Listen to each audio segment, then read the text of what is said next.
শেষ মুহূর্তে ডিভোর্স আটকে ঝিলের স্মৃতিতে সিঁদুর পরিয়ে দিল সাক্ষ্য। হ্যাঁ বন্ধুরা, আমরা এমনটাই দেখতে পাবো ভোলে বাবা পার করেগা ধারাবাহিকের আগামী পর্বগুলোতে। সাক্ষ্য নিজের হাতে ঝিলের অপারেশন করে ঝিলকে মৃত্যুর মুখ থেকে ফিরিয়ে আনে।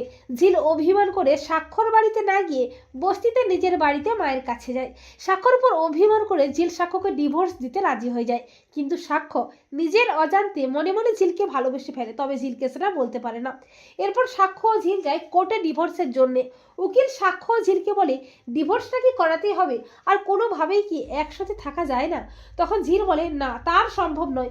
উনি একজন বিখ্যাত ডক্টর, উনি অনেক শিক্ষিত, আর আমি বস্তির মেয়ে, আমি মূর্খ, তাই আমাদের পক্ষে আর একসাথে থাকাটা সম্ভব নয়। তাছাড়া আমি অন্য একজনকে ভালোবাসি। তখন সাক্ষ্য বলে ও যেটাতে ভালো থাকবে তাই থাকুক, আমার তাতে কোনো আপত্তি নেই। এরপর দুজনেই ডিভোর্স পেপারে সাইন করে দেয়। ঝিল সাক্ষ্যকে বলে তুমি ভালো থেকো চৈতি ম্যামকে নিয়ে। এরপর যখনই ঝিল চলে যাবে করে, তখন সাক্ষ্য ঝিলের হাত ধরে বলে আমাকে ছেড়ে চলে যেও না ঝিল, আমি তোমাকে ভালোবেসে ফেলেছি। এ কথা শুনে অবাক হয়ে যায় ঝিল। সাক্ষ্য বলে ঝিল, তুমি কি এতদিনেও বুঝতে পারলে না যে আমি তোমাকে ভালোবেসে ফেলেছি? ঝিল বলে তার হয় না, আমরা দুজনেই ডিভোর্স পেপারে সাইন করে দিয়েছি, তাই কোন অধিকারে তুমি আমাকে আটকে রাখবে শুনি? তখন সাক্ষ্য ঝিলের স্মৃতিতে সিঁদুর পরিয়ে দেয় বলে আমার স্ত্রীর অধিকারে। আর ঠিক তখনই চৈতিও চলে আসে।